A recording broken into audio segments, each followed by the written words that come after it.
السلام علیکم D reader and listeners, Urdu novels library میں آپ کا ڈھیر سارا ویلکم۔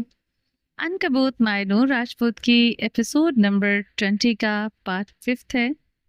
اگر آپ نے ابھی تک میرے اس چینل کو سبسکرائب نہیں کیا تو جلدی سے ابھی سبسکرائب کر دیں، لائک اینڈ شیئر کریں اور اپنے رائے کامنٹ باکس پہ لازمی دیں۔ اور بہت بہت معذرت، میں اب کی بار فرسٹ ٹائم ہوا ہے کہ میں تھوڑی سی لیٹ ہو گئی ہوں کیونکہ میں کچھ بزی تھی، مجھے ٹائم ہی نہیں مل پا رہا تھا کہ میں ریکارڈنگ کر سکوں، تو یہ تھوڑی سی لیٹ ہو گئی ہے، بہت معذرت۔ لیکن انشاءاللہ اب جو نیکسٹ ایپیسوڈ آئے گی وہ آپ لوگوں کو میرے چینل پر ہی ملے گی انشاءاللہ۔ تو آپ لوگوں کا گلا شکوہ جو ہے وہ میں دور کر دوں گی انشاءاللہ نیکسٹ ایپیسوڈ میں، جو سیکنڈ لاسٹ ہوگی۔ تو چلیں سٹارٹ کرتے ہیں عنکبوت ایپیسوڈ 20 کا پارٹ 5۔ چلیں سٹارٹ کرتے ہیں۔ ستمبر کی وہ آخری بھیگی رات اپنے پیچھے ایک قیامت خیز خاموشی چھوڑ گئی تھی۔ جب اگلی صبح سورج نکلا تو لاہور کا آسمان شفاف نیلا تھا، جیسے کل رات یہاں کوئی طوفان آیا ہی نہ ہو۔ لان میں کھڑے پودے بارش میں دھل کر نکھر گئے تھے اور گیلی مٹی کی سونتھی مہک اب بھی فضا میں باقی تھی، مگر فجر کے لیے وہ رات اپنے ساتھ ایک دنیا کے سارے رنگ بہا کر لے گئی تھی۔ اس کی زندگی کا آسمان اب بھی گہرا سیاہ اور بے ستارہ تھا۔ اس نے خود کو ایک ایسے خول میں بند کر لیا تھا جو باہر سے جتنا چمکدار اور خوبصورت تھا، اندر سے اتنا ہی کھوکھلا اور تاریک تھا۔ اس نے ولی کی یاد کو اس کے سامنے گھٹنوں پر بیٹھے وجود کو اپنی زبان سے ادا کیے گئے زہریلے الفاظ کو اپنے ذہن کے کسی کونے میں دفن کرنے کی کوشش کی۔ اس کی جنگ اب خود سے تھی، وہ دنیا کو یہ دکھانا چاہتی تھی کہ اسے فرق نہیں پڑتا، وہ مضبوط ہے، اسے ولی کی ضرورت نہیں۔ اس کے سبھی اب الارم سے نہیں بلکہ ایک ایک انجانے خوف سے ہوتی۔ وہ اٹھتی اور گھنٹوں آئینے کے سامنے خود کو تیار کرتی۔ دنیا کے مہنگے ترین برانڈز کے لباس اس کے بدن کی زینت بنتے۔ اب اس کا میک اپ ایک مہارت سے ہوتا، ایک ایسا ماسک جس کے ہیزل آنکھوں کے خلا کو اس کی روح کی ویرانی کو چھپا سکے۔ وہ اب فجر نہیں تھی، وہ مینار فیشنز کی بے رحم سی ای او تھی، ایک ایسی عورت جس کا نام کامیابی کی ضمانت سمجھا جانے لگا تھا۔ ہر فیشن پیج پر اس کی کامیابی کی باتیں ہو رہی تھی۔ بین الاقوامی فلم کے پروجیکٹ نے اسے مزید اٹھا دیا تھا، مگر دفتر میں اس کے قدموں کی چاپ سن کر لوگ سہم جاتے۔ اس کے چہرے پر ہر وقت ایک سرد سپاٹ تاثر رہتا، وہ مسکرانا بھول چکی تھی۔ اس کی ٹیم جو کبھی اس کے ساتھ دوستانہ ماحول میں کام کرتی تھی، اب اس کی موجودگی میں سانس بھی احتیاط سے لیتی تھی۔ چھوٹی سی غلطی، ایک معمولی سی کوتاہی پر وہ ملازمین کو یوں فارغ کر دیتی تھی جیسے کوئی بے جان چیز ہو۔ یہ فائنانس کی رپورٹ کس نے بنائی ہے؟ ایک دوپہر اس نے میٹنگ روم میں فائل میز پر پٹک کر پوچھا۔ اس کی آواز برف کی طرح سرد تھی۔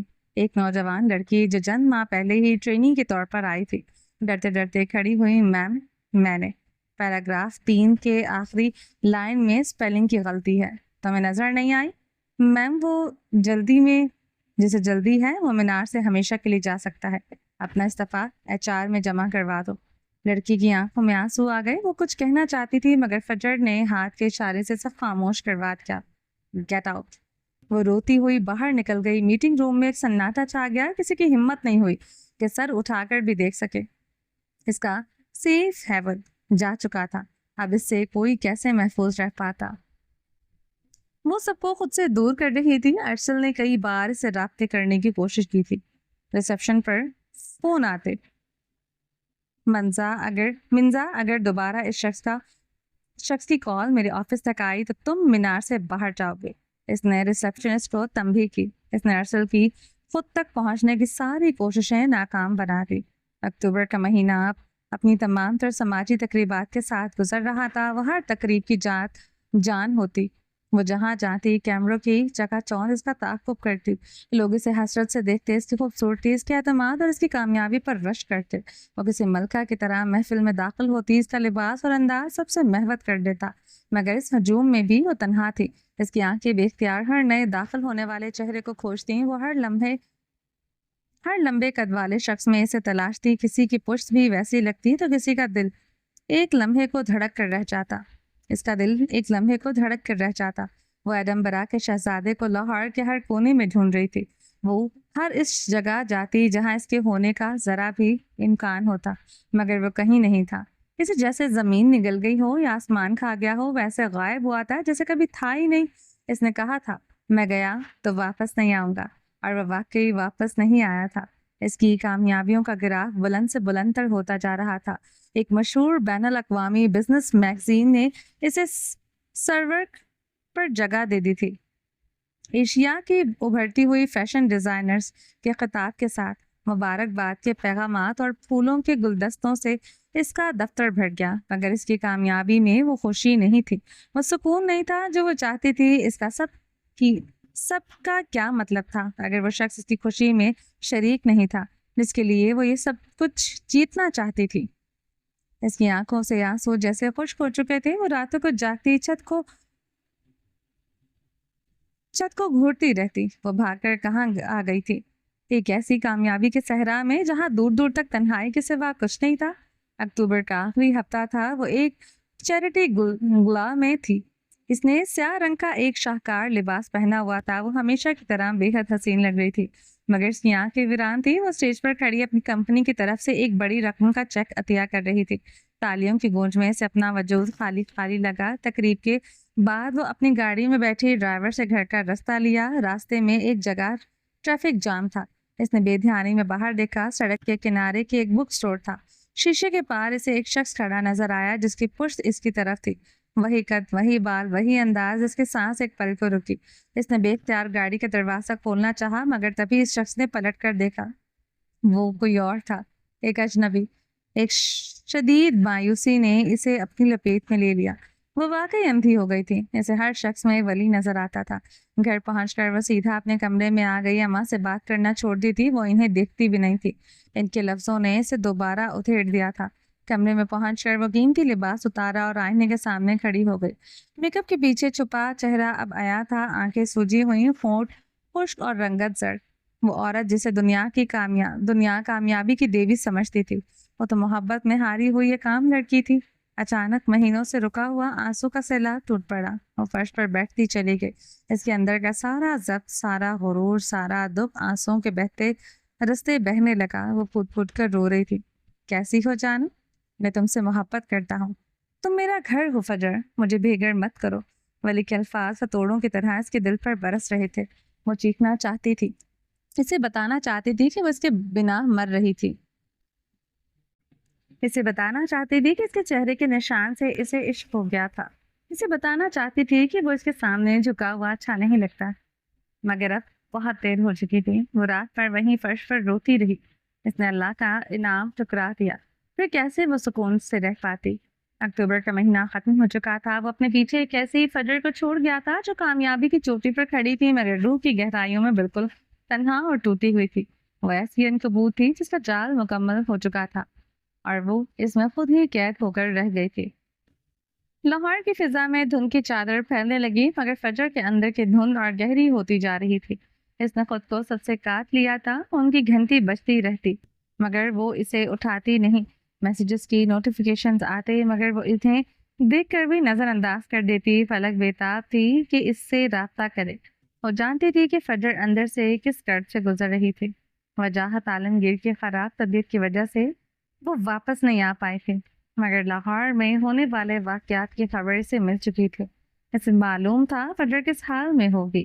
فلک نے اسے مسلسل پیغامات بھیجے، اس کی آواز میں التجا تھی، محبت تھی اور غصہ بھی۔ میری بات سنو فجر، ایک پیغام میں لکھا تھا، مجھ سے بات کرو۔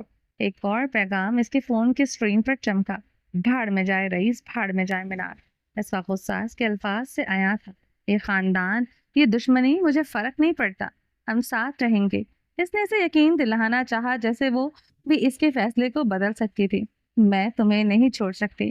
یہ پیغام اس کی بے بسی اور محبت کا اظہار تھا، خود کے اور ہمارے ساتھ ظلم مت کرو۔ فلک نے اس کے سمجھانے کی کوشش کی، پلیز مجھ سے بات کرو۔ آخری پیغام میں اس کی آواز لرزتی ہوئی محسوس ہوئی تھی۔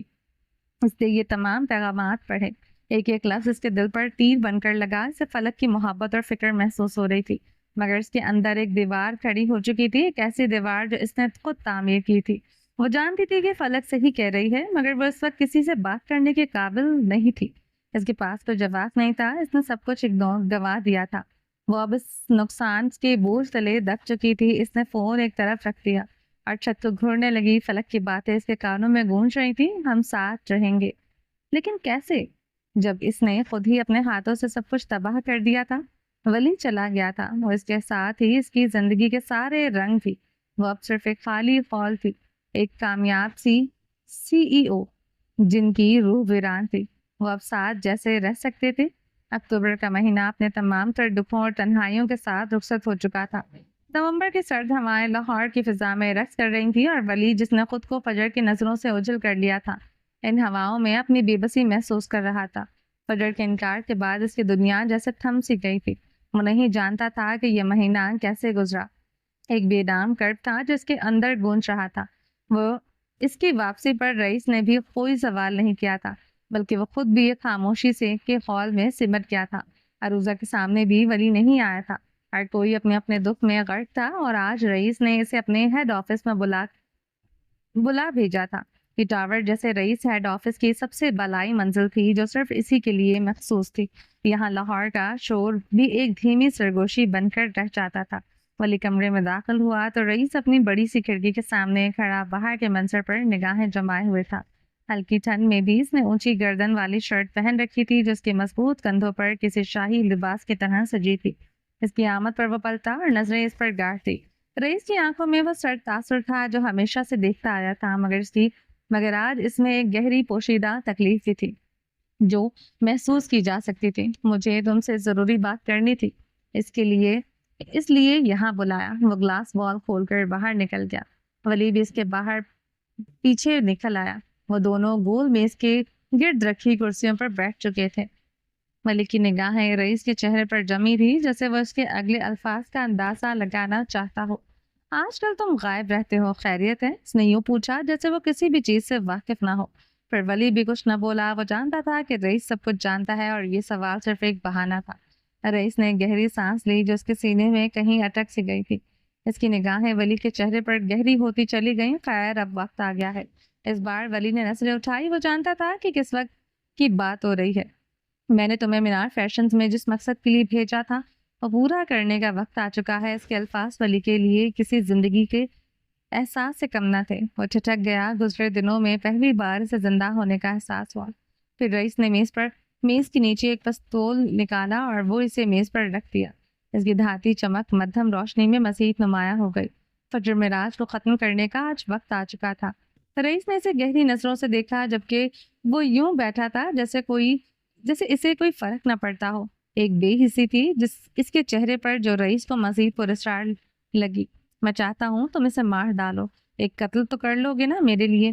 رئیس نے کہتے ہوئے کرسی سے پشت ٹکائی۔ جانچتی نگاہیں ولی کے چہرے پر تھی۔ چند لمحوں کے لیے خاموشی چھا گئی۔ اس کے الفاظ کی گونج فضا میں باقی تھی۔ پھر ولی کا ہاتھ اٹھا۔ اس نے دھیرے سے ہاتھ بڑھا کر وہ پستول اٹھا لیا۔ اس نے پستول کو الٹا سیدھا کر کے دیکھا جیسے وہ اس کی وزن کا اندازہ لگا رہا ہو، پھر واپس میز پر رکھا اور ہاتھ کی مدد سے رئیس کی جانب کھسکا دیا۔ ایک عجیب اطمینان تھا اس کے چہرے پر۔ ہاں، کر سکتا ہوں، اور اس شخص کو قتل کر سکتا ہوں جو فجر کی طرف ایک قدم بھی بڑھائے گا۔ اس کا لہجہ سرد تھا، اتنا سرد کہ ریڑھ کی ہڈی میں سنسناہٹ دوڑ جائے۔ اس کے الفاظ میں ایک ایسی لہر تھی جو سامنے بیٹھے شخص نے کبھی محسوس نہیں کی تھی۔ چند لمحے رئیس نے اسے دیکھا، پھر اس کا کہکا ابھرا، ایک تلخ اذیت ناک کہکا جو اس کی روح کے زخموں سے اٹھ رہا تھا۔ پھر وہ ایک جھٹکے سے آگے ہوا۔ اس نے ولی کی گردن سے دبوچ کر اس کا چہرہ اپنے سامنے کیا، اتنا کہ وہ دونوں کی پیشانی کے ایک دوسرے کو چھو رہی تھی اور ان کی آنکھوں میں گہری لکیریں چھا گئیں۔ تم ایسا کیوں کرو گے؟ رئیس کے الفاظ گہرے اور بوجھل تھے۔ کیونکہ وہ ہماری ہے، اس نے پرسکون انداز میں جواب دیا۔ چہرے پر کوئی خوف یا گھبراہٹ نہیں تھی۔ وہ ہماری نہیں، رئیس حلق کے بل گرایا۔ اس کے لہجے میں ایک ناقابل برداشت دکھ اور غصہ تھا، جبکہ ولی کی صحت پر کوئی اثر نہیں ہوا تھا۔ اس کا چہرہ سپاٹ رہا۔ تم نے ایک دشمن کے لیے مجھے دھوکہ کیوں دیا ولی؟ کیوں؟ رئیس نے اس کی گردن پر دباؤ بڑھایا، پھر ایک جھٹکے سے چھوڑ دیا۔ اگلے ہی پل اس نے پوری قوت سے میز کو دھکا مارا جو ولی کو لگا اور وہ کرسی سمیت نیچے گرا۔ میز اس کے اوپر گر گیا۔ وہ اپنی کرسی سے اٹھ کر کھڑا ہوا۔ اس کے اندر اتنے دنوں کی آگ جل رہی تھی، وہ اسے بجھا دینا چاہتا تھا۔ اپنے اوپر سے میز ہٹاتا ولی اٹھ کھڑا ہوا۔ اس نے خود سے ناگردیدہ گرد جھاڑی، جیسے یہ سب اس کے لیے معمول کی بات ہو۔ فجر معراج کے لیے اس نے بہت مار کھا لی تھی۔ اب یہ بھی صحیح، اب وہ دونوں آمنے سامنے کھڑے تھے. خن خوان کے اندر سے گزر رہی تھی. اب اس کو سمجھ آ چکا تھا کہ فجر نے اسے کیوں خود سے دور کیا تھا. تم میرے بھانچے ہو, تم اس کی سائڈ کیسے لے سکتے ہو؟ وہ چلایا. اس کی آواز گونج کر رہ گئی. یہاں ان کی آواز دور دور تک کوئی نہیں سن سکتا تھا, کیونکہ وہ بھی ہماری ہی ہے.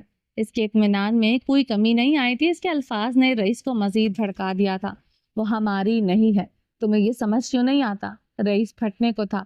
اس کے اندر اتنی تکلیف تھی کہ اگر وہ باہر نکال دیتا تو پورا لاہور جل جاتا. وہ کبھی ہماری نہیں تھی. وہ کبھی ہماری نہیں ہو سکتی. وہ مراج کی بہن ہے. وہ ہماری ہے بگ بے. اس نے وہی الفاظ دہرائے. آخر رشتہ کیا ہے تمہارا اس سے؟ کیوں دیا تم نے مجھے دھوکا؟ رئیس نے زوردار دھکا دیا. وہ لڑکھڑا کر دیا. کیوں دیا تم نے مجھے دھوکا؟ اس نے جھکتے ہوئے اسے گریبان سے پکڑ کر کھینچا. اس کی آنکھوں میں صرف ڈورے ابھر آئے. دھوکے کی سزا صرف موت تھی اور وہ اسے مار نہیں سکتا تھا. 1-2 ٹکے کے رشتے کے لیے تم نے مجھے دھوکا دیا؟ وہ اسے جھنجھوڑ رہا تھا. اس کا سارا غصہ, سارا دکھ ان جھٹکوں میں تھا جو ولی کو دے رہا تھا. کیوں کیا تم نے ایسا؟ اسے جواب چاہیے تھا, تسلی بخش جواب جو اسے بے قصور ثابت کرتا. وہ بے طرح ہرٹ ہوا تھا. وہ بدبختی یہ تھی کہ وہ رئیس اورنگزیب تھا. اپنے ہرٹ ہونے کا ڈنڈورا نہیں پیٹ سکتا تھا. میں نے کوئی دھوکا نہیں دیا آپ کو, وہ پہلی بار چیخا. اس کی گونج دور دور تک گئی. 2 ٹکے کا رشتہ نہیں, بیوی ہے وہ میری. اس کے الفاظ لاہور کی فضا میں نقش ہو گئے. رئیس کی یکدم گرفت ڈھیلی پڑ گئی. اس کی آنکھیں پھیل گئیں. وہ اسے چھوڑ کر ایک جھٹکے سے پیچھے ہٹا, جیسے اسے بجلی کا جھٹکا لگا ہو. ولی کے الفاظ اسے بے یقینی کی گہرائیوں میں دھکیل گئے تھے. میں نے کسی کو دھوکا نہیں دیا. میں اسی کے لیے یہاں آیا تھا. وہ اٹھ کھڑا ہوا. 4 سال پہلے جب میں پہلی بار یہاں آیا تھا تب ہم نے کورٹ میرج کی تھی. بیوی ہے وہ میری بگ بی. 2 ٹکے کا رشتہ نہیں ہے ہمارا. میں نے کسی کو دھوکا نہیں دیا.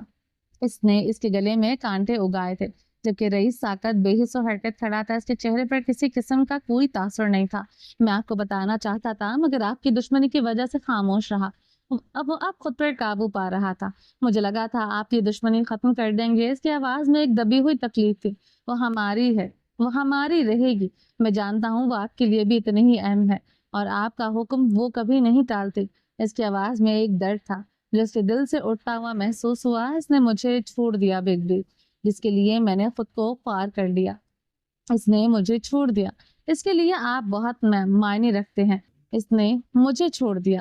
وہ اپنے چہرے پر ہاتھ پھیر رہا تھا. آنکھوں میں نمی کی ایک تہ ابھر آئی, جبکہ رئیس تو ساکت کھڑا تھا. اس کا دماغ ولی کے الفاظ کو قبول کرنے سے انکاری تھا. پھر وہ پلٹا. رئیس کو دیکھا. اس کی آنکھوں میں ایک التجا تھی. میں یہاں اپنی ماں کے لیے نفرت ختم کرنے آیا تھا, مگر میں نہیں جانتا تھا کہ آپ کی فجر سے ایسی کوئی دشمنی ہے. میں نے آپ کو کبھی دھوکا نہیں دیا. ہم تب سے شادی شدہ ہیں جب ہمیں شادی کی اہمیت بھی نہیں پتا تھی. رئیس تو یوں کھڑا تھا جیسے سانس نہ لیتا ہو. اس کی دنیا پل میں جیسے الٹ گئی تھی. پھر وہ آگے بڑھا.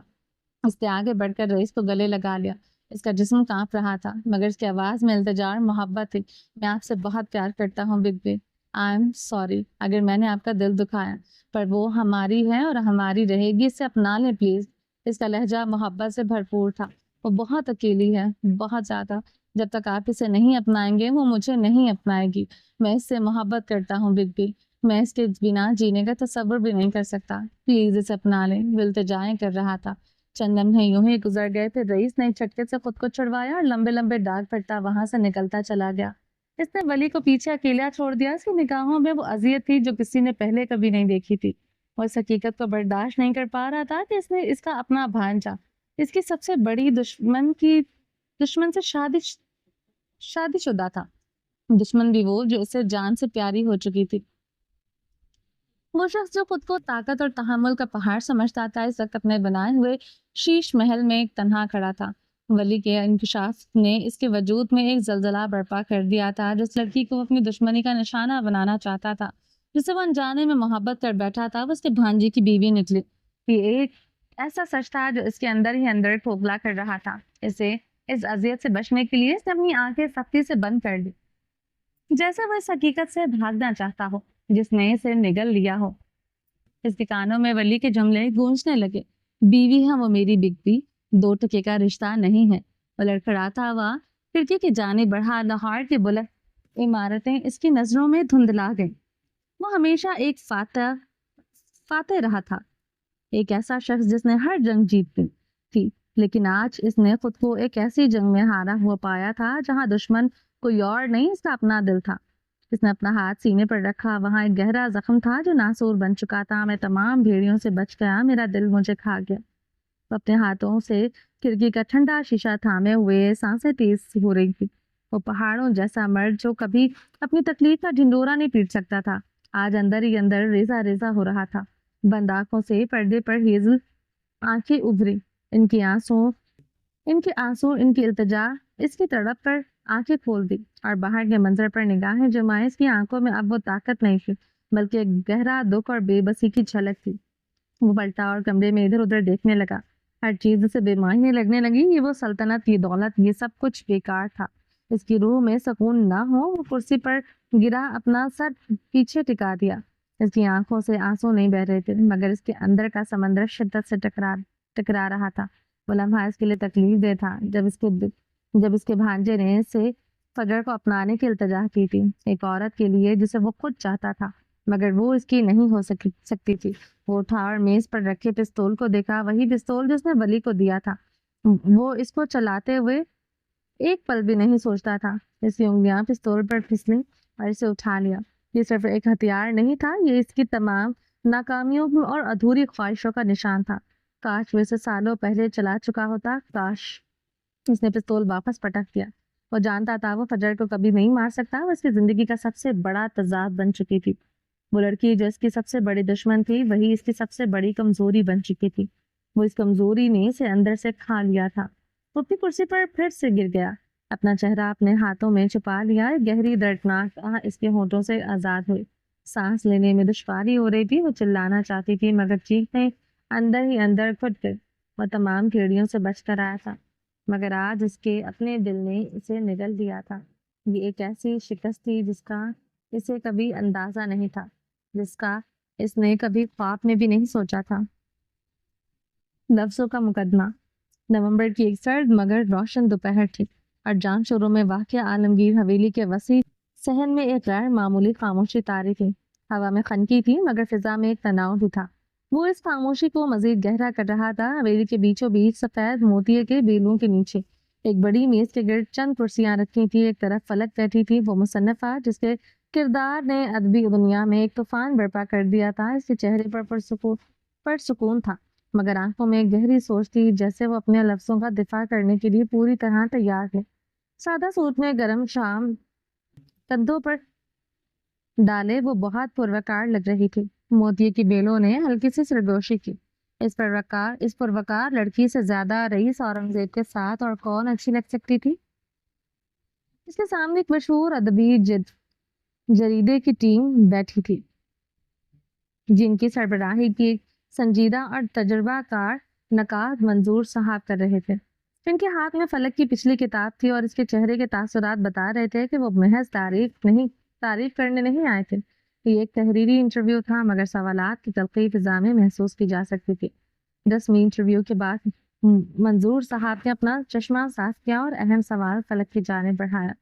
محترمہ فلک، آپ کے ناول پر پرفریب اور پروجیکٹ رانیہ کے کرداروں کو جہاں بے پناہ سراہا گیا، وہیں اس پر سرکے کے سنگین الزامات بھی عائد کیے گئے ہیں۔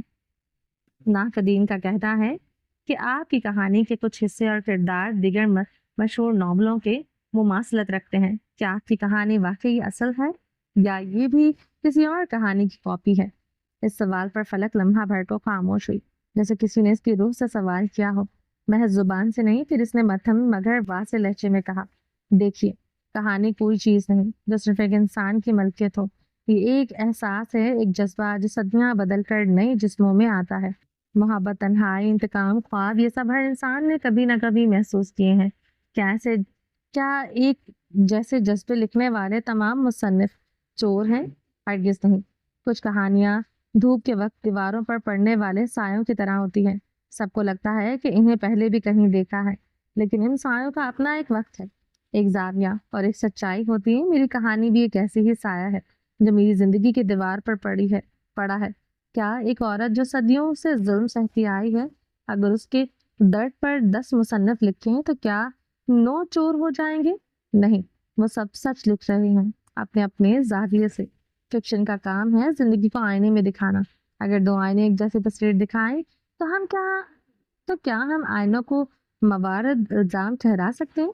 نقاد ہنستے ہوئے بولا، یہ تو پھر ایسا ہوا جیسے 2 مصور ایک ہی منظر پینٹ کریں اور دعویٰ کریں کہ دونوں کا فن اصل ہے۔ فلک نے سیدھی ہو کر نرم مگر مضبوط لہجے میں جواب دیا، جی بالکل ایسا ہی ہے، اور دونوں کا فن اصل ہوتا ہے۔ فرق صرف اتنا ہوتا ہے کہ ایک نے وہ منظر دیکھا اور ایک نے وہ منظر محسوس کیا۔ ادب میں مشابہت گناہ نہیں، نیت کا فریب ہوتا ہے۔ اصل جرم آپ کے اندر چرا سکتے ہیں، آپ کا انداز چرا سکتے ہیں مگر درد نہیں۔ آپ کا الفاظ کا ڈھانچہ لے سکتے ہیں مگر ان میں سانس نہیں ڈال سکتے۔ میں نے اپنے لفظوں کو، اپنے خواب کو سینچا ہے، کسی اور کی روشنائی سے نہیں۔ میری ہر سطر میرے اندر سے نکلتی ہے، میری خاموشیوں، میری چیخوں، میرے لمس اور میری دعاؤں سے۔ اگر اور وہ کسی اور سے ملتی تو شاید ہم دونوں ایک جیسے زخم سہے ہو یا ایک جیسے خواب دیکھے ہوں۔ آپ کی بات میں وزن ہے، مگر کیا آپ یہ نہیں مانتی کہ آج کا قاری بہت ہوشیار ہے؟ وہ فوراً پہچان لیتا ہے کہ کون سا پلاٹ کہاں سے لیا گیا ہے، کون سا کردار کس سے متاثر ہے۔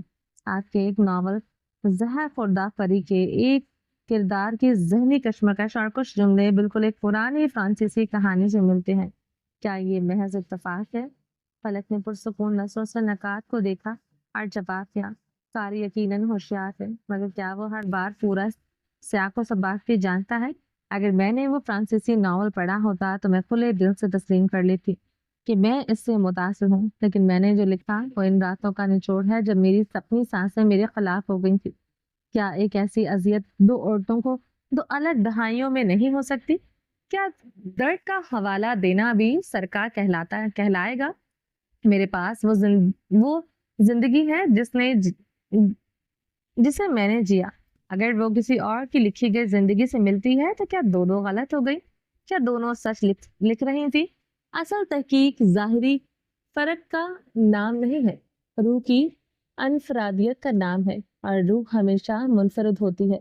چاہے بدن ایک ہو تو پھر آپ کی نظر میں اصل تحقیق اور ترکیب میں کیا فرق ہے؟ ادب کی تاریخ تو ایسے الزامات سے بھری پڑی ہے۔ اس سوال پر فلک قدرے آگے چکی جیسے کوئی اہم راز بتانے لگی ہو۔ یہ سوال بہت اہم ہے۔ کیا آپ جانتے ہیں کہ ایک شیکسپیئر پر الزامات لگتے ہیں کہ اس نے اپنی کہانیوں کے پلاٹ دوسری تاریخی کتابوں سے لیے؟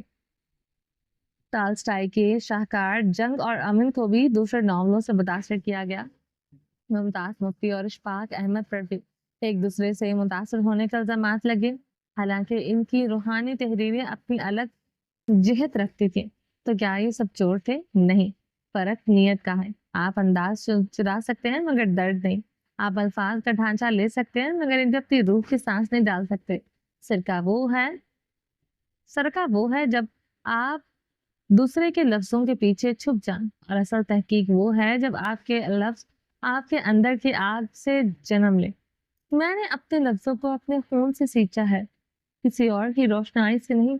تو کیا آپ سمجھتے ہیں کہ آپ پر لگنے والے الزامات بے بنیاد ہیں اور اس کے پیچھے حسد یا کوئی اور وجہ ہے؟ فلک کے لبوں پر ایک تلخ مسکراہٹ نمودار ہوئی۔ ادب کی تاریخ میں عورت کی آواز جب بھی بلند ہوئی ہے، اسے کبھی اخلاق، کبھی مذہب اور کبھی سرکے کا الزام لگا کر خاموش کرانے کی کوشش کی گئی۔ جب عورت اپنے سچ کی مالک بن جائے تو لوگ اسے مصنفہ نہیں مشکوک سمجھتے ہیں۔ میں ان تمام آوازوں سے صرف اتنا کہتی ہوں کہ میں چور نہیں، میں وہ آئینہ ہوں جسے میں آپ کو اپنی کمزوریاں اور خوف نظر آتے ہیں۔ نہایت پر اعتماد انداز نقاد چھٹک گیا۔ آخر میں آپ ان پڑھنے والوں سے کیا کہیں گے جو آپ کی کہانی کو شک کی نگاہ سے دیکھتے ہیں؟ اس نے سیدھا ہو کر نرم مگر مضبوط لہجے میں اپنا آخری جواب دیا، مجھے فرق نہیں پڑتا کوئی میری کہانی کو کس طرح سے دیکھتا ہے، کس نظر سے دیکھتا ہے۔ مجھے صرف اس بات کی خوشی ہے کہ کسی نے میرے لفظوں میں خود کو پہچانا، اور یہی فن کی سب سے بڑی کامیابی ہے۔ ادب مقابلہ نہیں، مکالمہ ہے، اور اس مکالمے میں اگر ایک آواز کسی اور کی آواز سے ملتی جلتی ہے تو یہ سرکہ نہیں، یہ گونج ہے جو بتاتی ہے کہ کچھ سچائیاں ہر دل میں سنائی دیتی ہیں۔ منظور صاحب کچھ دیر کے لیے خاموش ہو گئے۔ شاید یہ پہلا موقع تھا جب انہوں نے سرکا کو صرف چوری نہیں بلکہ زندگی کی گونج کے طور پر دیکھا۔ انہوں نے پلکیں جھپکی اور اپنا قلم بند کر دیا۔ انٹرویو ختم ہو چکا تھا، پلک وہیں بیٹھی رہی۔ اس کی نگاہیں صحن میں لگے پرانے برگد کے درخت پر ٹکی۔ قاری جو دور بیٹھا یہ سارا مکالمہ سن رہا تھا۔ اس کے دل میں ایک سوال اٹھا، اگر دو لوگ ایسے ایک جیسا دکھ لکھیں تو کیا الزام اس پر ہوگا جس نے بعد میں لکھا، یا پھر وقت پر جو پہلے ٹوٹا؟ آج کے قارئین کو یہ سمجھنے کی اشد ضرورت ہے، ادب صرف تخلیق کا نام نہیں، یہ انصاف، نیت اور جذبے کی گواہی بھی مانگتا ہے۔ فلک عالمگیر نے وہی لکھا جس کی راتوں کی اذیت، اور اگر وہ اذیت کسی اور کی بھی ہوتی تو شاید یہ دنیا ہم سب کو ایک جیسا جلاتی ہے۔ فرق صرف یہ ہے کوئی اسے رو کر سہ لیتا ہے اور کوئی اسے لکھ کر امر ہو جاتا ہے۔ اس کے انٹرویو سے اس کی بہت سی باتیں مشہور ہو گئی تھیں جو سوشل میڈیا پر کچھ اس طرح گھوم رہی تھیں۔ فلک کہتی ہے، میرے الفاظ اگر تمہیں کسی اور سے ملتے لگتے ہیں تو اپنی یادداشت پر شک کر، میری نیت پر نہیں۔ فلک کہتی ہے، میں نے کہانی لکھی گناہ نہیں، اور اگر عورت کی آواز تمہیں خطرہ لگتی ہے تو یہ سارا مسئلہ تمہارا مسئلہ ہے، میرا نہیں۔ فلک کہتی ہے، چوری وہ کرتا ہے جو خالی ہوتا ہے، میں تو بھری ہوئی آنکھوں سے، وقت سے، سچ سے۔ فلک کہتی ہے، ادب میں کوئی پہلا نہیں ہوتا، سب پیچھے سے آتے ہیں، فرق صرف اتنا ہے کہ کچھ خاموش رہتے ہیں اور کچھ فلک بن جاتے ہیں۔ فلک کہتی ہے، جو عورت اپنی کہانی خود لکھتی ہے اسے چور کہنا صرف ایک سستا بہانہ ہے، کیونکہ سچ برداشت نہیں ہوتا۔ فلک کہتی ہے، تم نے لکھنے والوں پر الزام لگا دیا لیکن پڑھنے والوں کی عقل پر نہیں۔ فلک کہتی ہے، کہانی کبھی چرائی نہیں جاتی، وہ خود چن لیتی ہے کہ کس کے ہاتھوں لکھوائی جائے۔ فلک کہتی ہے، میں نے لفظوں سے کپڑے نہیں بنائے، میں نے ان سے زخم ڈھانپے ہیں۔ فلک کہتی ہے، میں نے کہانیاں لکھی ہیں، فیصلے نہیں سنائے، اور تمہیں مجھ پر فیصلہ سنانے کا حق کس نے دیا؟ فلک کہتی ہے، تم اگر سچائی سے خائف ہو تو ادب مت پڑھو، اشتہار پڑھو، مجھے جلا نہیں گھر چاہیے۔ لاہور کی شام گہری ہو رہی تھی۔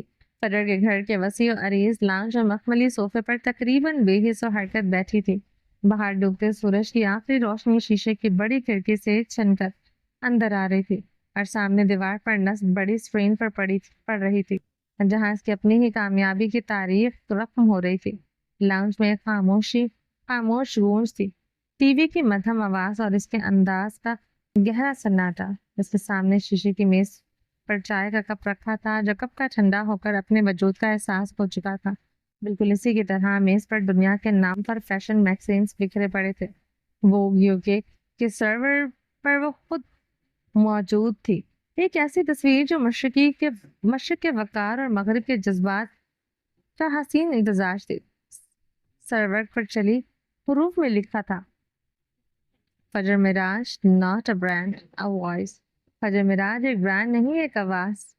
اور اس کے نیچے ایک سطر میں وجود کا خلاصہ بیان کر رہی تھی، The woman reviewing the silence of the East into the future of fashion۔ مشرقی خاموشی کو مستقبل کے فیشن میں دوبارہ بننے والی عورت۔ وہ خالی سپاٹ نظروں سے یہ سب دیکھ رہی تھی۔ اس کی آنکھوں کے پپوٹے سوجے ہوئے تھے جو گزشتہ راتوں کے بے آواز آنسوؤں کی چگلی کھا رہے تھے۔ آج وہ اس مقام پر تھی جس کا خواب اس نے ہمیشہ دیکھا تھا، مگر اس کی روح میں خوشی کی کوئی رمق نہ تھی۔ یہ کامیابی یہ چمکدار چادر کی طرح تھی جس کے نیچے اس کی اپنی ذات ٹھٹر رہی تھی۔ ٹی وی اسکرین پر منظر بدلا، لندن کی وہ غیر معمولی پرسکون صبح دکھائی دی، اور پھر دی ہاؤس آف الیگزینڈر میکوئڈ کا شاہانہ دروازہ جہاں سے وہ چند دن قبل داخل ہوئی تھی۔ اسکرین پر نظر آتی فجر کے قدموں میں ہلکی سی تھکن تھی، مگر نگاہوں میں ایک فیصلہ کن عزم چمک رہا تھا۔ پھر کانفرنس روم کا منظر ابھرا جہاں دنیا بھر کے فیشن کے ستون اس کے منتظر تھے۔ اس کا سیاہ لباس جس کے کندھوں پر شیشے کے دھاگوں کا جال بنا تھا ٹی وی کی روشنی میں بھی جگمگا رہا تھا۔ پھر اس کی اپنی آواز لاؤنج میں گونجی۔ اس کی وہ تقریر تھی جس نے فیشن کی دنیا میں تہلکہ مچا دیا تھا۔ میں ان عورتوں کی نمائندہ ہوں جن کی آوازیں سلائی مشین کی چرچراہٹ میں دفن ہو گئی، جس کی محنت جن کی محنت سے، جن کے پسینے سے فیشن کی دنیا راستہ ہوئی، جن کی آنکھوں میں بڑے بڑے خواب تھے مگر ان کے ہاتھ ہمیشہ کپڑا کاٹتے رہے۔ اسکرین پر موجود حاضرین کے چہروں پر احترام اور اعتراف کے تاثرات ابھرے اور پھر وہ مدھم تالیوں کی گونج سنائی تھی جو ایک نئے دور کا آغاز تھی۔ فجر نے نظریں جھکا لی۔ یہ سب دیکھنا ایسا تھا جیسے کوئی اپنی ہی زندگی کی فلم دیکھ رہا ہو جس کا مرکزی کردار تو وہ تو خود ہو مگر اس کی کہانی کوئی اور لکھ رہا ہو۔ وہ پہلی پاکستانی عورت تھی جسے الیگزینڈر میک کوئن نے voice of western women fashion کے لیے چنا تھا۔ وہ کوئی برانڈ ایمبیسڈر نہیں تھی، اسے کپڑے نہیں بیچنے تھے، اسے آواز بننا تھا اور یہ اتنا بڑا مقام اسے دیا گیا تھا۔ اسی لمحے اس کے کانوں میں ولی کی آواز گونجی جیسے وہ یہیں پاس کھڑا ہو۔ میں نے کہا تھا تم کر لو گی۔ اس کے ہونٹوں پر ایک تلخ اداس مسکراہٹ ابھری، پھر خود سے سرگوشی کی اتنی دھیمی کہ شاید اس نے اپنے کان بھی نہ سن پائے۔ شاید تم ٹھیک تھے، میں نے کر دکھایا، مگر لاکھوں کی آواز بننا بہت تنہا کر دیتا ہے۔ جب آپ دوسروں کی کہانیاں سناتے ہیں تو اپنی ذات کی سرگوشی کہیں کھو جاتی ہے۔ لاؤنج کی فضا میں گھٹن سی محسوس ہونے لگی۔ باہر کی بنسبت اندر گرمائش تھی، شام مکمل طور پر رات میں ڈھل چکی تھی۔ تبھی اماں کے کمرے کا دروازہ چرچراہٹ کے ساتھ کھلا۔ اس آہٹ پر وہ بری طرح چونکی، دل دھک سے رہ گیا۔ فوراً میز سے ٹھنڈا کپ اٹھایا اور کھڑی ہو گئی۔ ان دنوں وہ شعوری طور پر کوشش کرتی تھی کہ اماں کو اس کی شکل نہ دیکھنی پڑے، جیسے وہ خود کو ان کی نظروں سے چھپا کر انہیں کسی اذیت سے بچا رہی ہوں۔ اس نے اماں کو دیکھنا بھی چھوڑ دیا تھا، بات کرنا تو دور، مگر آج ایسا نہ ہو سکا۔ بیٹھ جاؤ، ایک ٹھہری ہوئی مگر کمزور آواز نے اس کے قدموں کو جکڑ لیا۔ اس آواز میں نہ نرمی تھی نہ سختی، بس ایک گہرا ٹھہراؤ تھا جو کسی بھی طوفان سے زیادہ وزنی تھا۔ اماں لاؤنج کے وسط میں کھڑی سے دیکھ رہی تھی۔ اس پورے عرصے میں یہ پہلی بار تھا انہوں نے اسے خود کو مخاطب کیا تھا۔ فجر نے ایک لمحے کے لیے پلکیں چپکائیں۔ اس کے چہرے پر کوئی تاثر نہیں تھا، ایک سپاٹ پن، جیسے اس نے اپنے تمام جذبات کو کسی گہری قبر میں دفن کر دیا ہو۔ وہ دھیرے سے واپس صوفے پر بیٹھ کے، اس کا وجود ساکت تھا مگر اندر ایک طوفان برپا ہونے کو تیار تھا۔ اماں ایک جانب بیٹھ چکی تھی۔ یہ سچ ہے تم ہمارے لیے ایک انچاہا وجود تھی، انہوں نے بولنا شروع کیا۔ یہ بھی سچ ہے کہ ہم نے تمہیں بہت نفرت دی، تمہیں باغی بننے پر مجبور کیا۔ وہ ذرا سا رکی۔ فجر کی نظریں ابھی بھی ٹی وی کی اسکرین پر جمی تھی۔ وہ اماں کو سن رہی تھی مگر دیکھ نہیں رہی تھی۔ یہ بھی سچ ہے کہ تم نے کبھی میری بات نہیں مانی مگر آج کچھ کہنا چاہتی ہوں۔ وہ اسے دیکھ رہی تھی جس کی آنکھوں میں آنسو جم چکے تھے۔ اس یخ بستہ نومبر نے اسے بھی جما دیا تھا۔ تمہیں مکڑیاں ہمیشہ پسند رہی ہیں نا؟ عجیب لگتی تھی مجھے تمہاری یہ پسند، مگر اب سمجھ میں آیا تم خود بھی تو ایک بکری جیسی ہی ہو گئی ہو۔ فجر نے چونک کر سوالیہ نظروں سے اماں کو دیکھا۔ تمہیں پتا ہے مکڑی کا گھر کمزور کیوں ہوتا ہے؟ اس نے سر ہلایا جیسے وہ جواب جاننا چاہتی ہو۔ اماں کی آواز جیسے صدیوں پرانی کتاب سے نکل رہی تھی۔ مکڑی کے جالے میں ہنر ہوتا ہے، باریکی ہوتی ہے مگر مضبوطی نہیں ہوتی، اور وہ کمزوری صرف اس کے لیے ہے کہ اس میں شراکت نہیں۔ مکڑی جب جالا بناتی ہے، اپنا گھر بنا لیتی ہے تو فوراً بعد اپنے پارٹنر کو باہر پھینک دیتی ہے، مار دیتی ہے اور اسے ختم کر دیتی ہے جیسے وہ محض ایک ضرورت تھا نہ کہ حصے دار۔ انہوں نے مکڑی کے گھر کا قصہ سنایا۔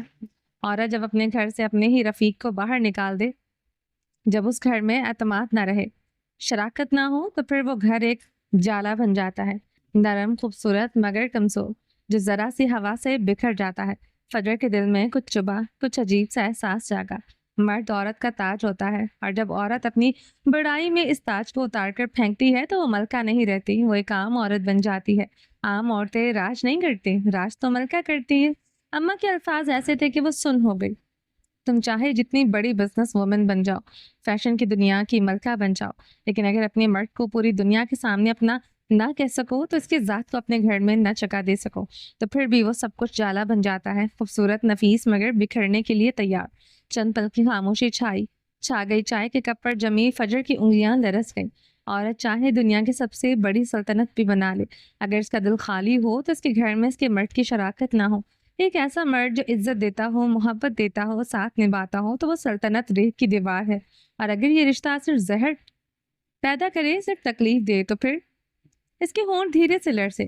تو عورت کا کام ہوتا ہے فرق جاننا، تکلیف اور انا میں، کمی اور کمزوری میں۔ عورت صرف جذبات نہیں، عقل بھی ہے۔ اسے مروت سے، وقار سے، نرمی سے اپنا گھر سنوارنا آنا چاہیے، اپنے مرد کو اپنا کہنا آنا چاہیے۔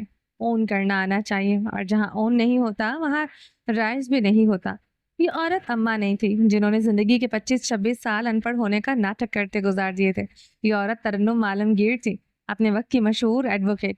لانچ میں خاموشی سے پھیل گئی، مگر یہ خاموشی گونگی نہیں تھی۔ مکڑیاں جالا بناتی ہیں، عورتیں گھر۔ فرق صرف اتنا ہے کہ مکڑی کے لیے وہ جالا کافی ہوتا ہے، عورت کے لیے نہیں۔ عورت کو اس چھت کو سانس دینا سکھانا ہوتا ہے، وہ اسے صرف اپنی ذات سے نہیں، رشتوں سے مکمل بنانا ہوتا ہے۔ وہ سانس لینے کو رکی، حلق میں کچھ اٹک گیا۔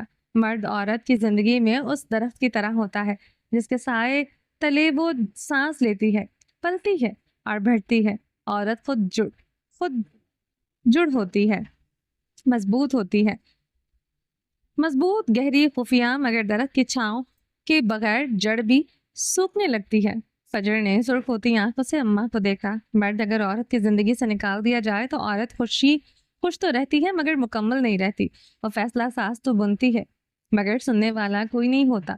وہ بلند ہو جاتی ہے مگر گہرائی کھو دیتی ہے۔ اور فجر جو عورت اپنی انا میں اپنی زندگی سے اپنے مرد کو نکال دے، وہ صرف مرد کو نہیں، خود کو بھی نامکمل ہونے کی سزا دیتی ہے۔ میاں بیوی ایک دوسرے کا لباس ہے، وہ ایک دوسرے کو مکمل کرتے ہیں۔ تم جتنی مرضی کامیاب ہو جاؤ، دنیا تمہارے قدموں میں ہو، اگر تمہارا گھر خالی ہے تو سب کچھ کھوکھلا ہے۔ اس کی ہیزل آنکھوں کے گوشے نم پڑ گئے تھے۔ تم میرا گھر ہو فجر، مجھے بے گھر مت کرو۔ ولی کی التجا نے اس کا دل نکال لیا تھا۔ گھر وہ قلعہ ہے جس کی دیواریں اگر اعتماد، محبت اور شعور سے بنی ہو تو وہ باہر کا کوئی طوفان، کوئی سازش، کوئی حسد، کچھ بھی اسے ہلا نہیں سکتا۔ اماں نے گہری نظریں اس پر گاڑ دی۔ عورت اگر اپنی ذات میں مضبوط ہو اور اپنے رشتوں میں سچائی رکھے تو وہ گھر کی بنیاد پر بن جاتی ہے، اور جب بنیاد پکی ہو تو اس پر چاہے محل بنے یا جھونپڑی، وہ گرتا نہیں۔ ایک پل کو ان کی نظریں ملی۔ اپنا گھر مضبوط بناؤ فجر، اپنا گھر مضبوط بناؤ۔ میں اپنے ہی جال میں پھنس گئی ہوں اماں، یہ مجھے گھونٹ رہا ہے، میں کیا کروں؟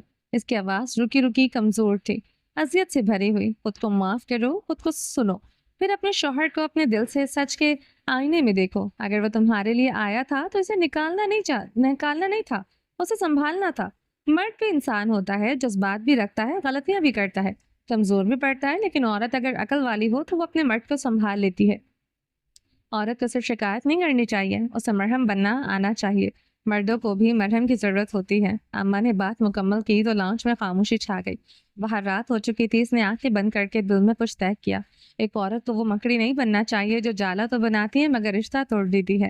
ایک عورت کو عورت بننا چاہیے جو گھر بناتی ہے، جو مرد کو اپناتی ہے، جو قلعہ تعمیر کرتی ہے، جو محبت کا محافظ بناتی ہے، جو اپنے اندر روشنی رکھتی ہے جسے ایک نسل سنور سکتی ہے۔ اس وقت فجر نے پہلی بار ولی کے نہ ہونے کو کامیابی نہیں، خالی پن کے آئینے میں دیکھا، اور پہلی بار اس سے احساس ہوا کہ اسے اجالا نہیں، گھر چاہیے۔ عورت، مرد اور گھر کا فلسفہ۔ عورت جب دنیا میں آنکھ کھلتی ہے تو اس کی روح میں فطرت کی نئی نرمی، برداشت اور تعمیر کا ہنر رکھ دیا ہوتا ہے۔ وہ چاہے کسی شہر کی تیز و تند ہوا میں جو ان جوان ہو، جو یا کسی مٹی کے گاؤں میں پروان چڑھے، اس کے اندر گھر بنانے کی ایک فطری خواہش ہوتی ہے۔ مگر سوال یہ نہیں کہ عورت گھر کیوں بناتی ہے، سوال یہ ہے کہ وہ کیسا گھر بناتی ہے اور کس کے ساتھ۔ وہ بہت سنجیدگی لکھ رہی تھی، اس کی انگلیاں تیزی سے کی بورڈ پر پھسل رہی تھی، شہد رنگ آنکھوں میں گہری چمک تھی۔ گھر صرف اینٹوں کی دیواریں اور چھت نہیں ہوتا، گھر وہ جگہ ہے جہاں ایک عورت خود کو سب سے زیادہ پہچانتی ہے، جہاں اس کی ہنسی، اس کی تھکن، اس کی خاموشی سب گواہی دیتی ہے کہ وہ زندہ ہے۔ مگر گھر تبھی بنتا ہے جب اس میں ایک مرد ہو، اور مرد جو صرف نام کا نہیں، مقام کا ہو، جو عورت کے برابر کھڑا ہو، اس کے لفظوں کا سامع، اس کے خوابوں کا محافظ اور اس کے ظرف کا آئینہ ہو۔ مرد عورت کی زندگی میں وہ دیوار ہے جس سے وہ خود کو ٹیک دیتی ہے، وہ دروازے جو دنیا کے شور سے بچاتا ہے، وہ صدا ہے جو اس کی خاموشی میں گونجتی ہے۔ عورت چاہے کتنی بھی مکمل ہو، اگر وہ اپنے دل کے کونے میں کسی مرد کے غیر موجودگی کو چھپا کر جیتی ہے تو وہ کمرہ ہمیشہ خالی رہتا ہے۔ ایک عورت کو اپنے مرد کو اپنا کہنا آنا چاہیے۔ اپنا اون صرف دعویٰ نہیں، ذمہ داری ہے۔ یہ اس بات کا شعور ہے کہ مرد کبھی کمزور ہو سکتا ہے، تھک سکتا ہے، لڑکھڑا سکتا ہے، اور عورت اگر واقعی عقل والی ہو تو وہ مرد کی کمزوری کو تحقیر نہیں، پردہ دیتی ہے۔ وہ اسے اوپر اٹھاتی ہے، گرتے وقت تھامتی ہے، اور کبھی ایسا نہیں ہونے دیتی کہ وہ خود کو اس گھر میں غیر محفوظ سمجھے۔ ایک گھر میں عورت کا ظرف یہ نہیں کہ وہ سب جھیل لے، بلکہ یہ کہ وہ جانتی ہو کہ کیا جھیلنا ہے اور کیا چھوڑ دینا ہے۔ وہ خود کو فنا نہیں کرتی، بلکہ ایسا گھر بناتی ہے جو دونوں کے وجود کو مکمل کرے۔ عورت کو گھر بناتے وقت چند باتیں ہمیشہ یاد رکھنی چاہیے۔ رشتے انا سے نہیں، فہم سے بنتے ہیں۔ محبت عزت کے بغیر خاموش ہو جاتی ہے۔ برداشت کمزوری نہیں بلکہ عورت کی وہ حکمت ہے جو ایک نسل کو سنوار سکتی ہے۔ گھر کا سکون عورت اور مرد کی زبان لہجے کو نگاہ سے جڑا ہوتا ہے۔ مرد کو عزت دینی چاہیے لیکن اندھا تقدس نہیں، محبت دینی چاہیے لیکن خود ہی بیچ کر نہیں۔ عورت اگر اپنے گھر کو ایسا قلعہ بنا لے جہاں مرد کو اپنا پناہ ملے، بچوں کو امن اور خود کو پہچان، تو پھر دنیا کا کوئی طوفان، کوئی زخم، کوئی سازش اس کی بنیاد کو ہلا نہیں سکتی۔ عورت صرف رہنے کی جگہ نہیں بناتی، وہ جینے کی جگہ بناتی ہے۔ اور جب ایک عورت ایسا گھر بناتی ہے تو وہ صرف چھت نہیں اٹھاتی، وہ ایک نسل کو عزت و وقار اور محبت کی روشنی دیتی ہے۔ وہ جس انماہک سے لکھ رہی تھی مزید لکھتی رہتی اگر بر وقت فون کی گھنٹی سے چونکنے پر مجبور نہ کرتی۔ تسلسل ٹوٹ گیا اور پھر اس نے فون اٹھا لیا۔ اماں کے جانے کے بعد لاؤنج کی خاموشی مزید گہری اور وزنی ہو گئی۔ یہ اب خالی پن کی خاموشی نہیں تھی بلکہ انکہے الفاظ، تلخ سچائیوں اور ایک ایسی حقیقت سے گونج رہی تھی جس سے فجر ہمیشہ بھاگتی رہی تھی۔ اماں کے الفاظ مکڑی کے جالے کی طرح اس کے ذہن میں بنتے جا رہے تھے اور ہر دھاگا اسے اپنی ہی تنہائی میں جکڑ رہا تھا۔ وہ صوفے پر بت بنی بیٹھی تھی، نگاہیں سامنے بجھے ہوئے ٹی وی کی سیاہ اسکرین پر تھی جہاں اب صرف اس کا اپنا عکس نظر آ رہا تھا، ایک تھکا ہوا ٹوٹا ہوا عکس۔ اسی لمحے میز پر رکھے اس کے فون کی اسکرین روشن ہوئی اور اس کی وائبریشن نے بھاری خاموشی کو چیر دیا اور جیسے کسی گہرے سمندر کی سطح پر آئی ہو۔ ایک جھٹکے سے اس نے فون کی طرف دیکھا۔ اسکرین پر فلک کا نام جگمگا رہا تھا، نوٹیفیکیشن بار بار 2 میسجز تھے۔ اس کا دل دھک سے رہ گیا۔ وہ جا رہا ہے فجر۔ پہلا پیغام ایک تیر کی طرح اس کے دل میں پیوست ہوا۔ اسے روک لو، وہ چلا گیا تو پھر نہیں آئے گا۔ دوسرا پیغام اس کے وجود پر بجلی بن کر گرا۔ اس کے اندر کی جمی ہوئی برف یکدم چٹک گئی۔ وہ ایک جھٹکے سے اٹھ کر کھڑی ہوئی، ہاتھ کپکپا رہے تھے اور رنگت ایسے سفید پڑ گئی جیسے جسم میں لہو کی ایک بوند بھی نہ ہو۔ وہ جانتی تھی، وہ شدت سے جانتی تھی کہ بات کس کی ہو رہی تھی۔ اس نے لرزتے ہوئے بمشکل فون ان لاک کیا اور فلک کا نمبر ملایا۔ ہر رنگ ایک صدی کے برابر تھی، ہر رنگ ایک صدی کے برابر تھی۔ دوسری طرف سے فون اٹھا لیا گیا۔ کہاں جا رہے ہیں وہ؟ اس کی آواز میں وہ خوف اور بے تابی تھی جو اس نے کبھی خود میں محسوس نہیں کی تھی۔ یہ تمہیں پتا ہونا چاہیے۔ دوسری طرف سے فلک کی آواز غیر معمولی طور پر پرسکون اور ٹھہری ہوئی تھی۔ تو کہاں ہے وہ؟ مجھے بتاؤ۔ اس کی آواز بھیک مانگنے جیسی تھی۔ مجھے کیسے پتا ہوگا فجر؟ فلک نے نرمی مگر کاٹدار لہجے میں کہا۔ وہ تمہارا شوہر ہے، تمہارا گھر ہے، تمہیں پتا ہونا چاہیے کہ وہ تمہیں کہاں ملے گا۔ یہ کہہ کر اس نے فون بند کر دیا۔ دل کال کٹنے کی بیپ فجر کے کانوں میں سائیں سائیں کرنے لگی۔ اس کے پیروں تلے سے زمین نکل گئی۔ تمہارا شوہر، تمہارا گھر، یہ الفاظ ہتھوڑوں کی طرح اس کے سر پر برس رہے تھے۔ وہ جا نہیں سکتا تھا، وہ اسے اس طرح خالی کر کے نہیں جا سکتا تھا۔ ایک لمحے کی مکمل بے حسی کے بعد اس کے اندر ایک گرج دار آواز اٹھی، ایسی آواز جو مہینوں سے اس گھر نے نہیں سنی تھی۔ بانو۔ اماں کے کمرے سے مسلسل دروازہ ایک چرچراہٹ کے ساتھ کھلا اور بانو سہمی ہوئی سر پر بھاگتی ہوئی آئی۔ جی فجی باجی۔ وہ فجر کی حالت اور آواز کی شدت سے گھبرا گئی۔ میری گاڑی کی چابی لاؤ جلدی۔ اس کے حکم میں ایک وحشت تھی۔ بانو جی کہتے ہوئے کسی مشن پر نکلی سپاہی کی طرح سیڑھیوں کی جانب بھاگی۔ اس دوران فجر نے صوفے پر پڑی اپنی گہری رنگ کی چادر اٹھا کر بے پرواہی سے کندھوں پر لپیٹ لی۔ پیروں میں گھر کی نرم چپلیں ہی تھی۔ وہ مسلسل ولی کا نمبر ملا رہی تھی جو بن جا رہا تھا۔ ہر بار مشین کی آواز اس کے دل پر ایک نیا گھاؤ لگاتی۔ اس کا پورا جسم بے جان ہو رہا تھا مگر اس کے اندر کوئی چیز اسے بھاگنے پر مجبور کر رہی تھی۔ بانو بھاگتی ہوئی آئی۔ اس کا سانس پھولا ہوا تھا۔ فجر نے اس کے ہاتھ سے چابیاں جھپٹی اور تیز تیز قدموں سے بھاگتے ہوئے لاؤنج سے باہر نکلتے۔ چند لمحوں بعد رات کی خاموشی کو چیرتے ہوئے گاڑی کی سٹارٹ ہونے کی آواز ابھری اور پھر پہیوں کی چیخ کے ساتھ وہ گیٹ سے نکل گئی۔ پیچھے صرف سناٹا رہ گیا تھا۔ اللہ جی سب ٹھیک کر دو۔ بانو نے وہیں کھڑے کھڑے ہاتھ اٹھا کر دعا مانگی۔ فجر کی گاڑی لاہور کی سرد سڑکوں پر بے تابی سے بھاگ رہی تھی۔ اس کی آنکھوں کے سامنے منظر دھندلا رہے تھے۔ اس کا رخ دردیزی ٹیکسٹائل کی طرف تھا، مگر اس فیکٹری کی طرف نہیں بلکہ اس بس سٹاپ کی طرف جہاں وہ اس سے پہلی بار ملی تھی۔ وہ جگہ ان کے رشتے کا نقطہ آغاز تھی۔ 15 منٹ جو اسے 15 صدیوں جیسے لگے تھے، اس کے بعد وہ وہاں پہنچ چکی تھی۔ بس سٹاپ اس وقت بالکل سنسان تھا اور نومبر کی ٹھنڈی ہوا ویرانی کو مزید بڑھا رہی تھی۔ گاڑی کی ہیڈ لائٹس کی تیز روشنی میں وہ نظر آیا۔ بینچ پر بیٹھا ایک تنہا وجود۔ اس نے اپنی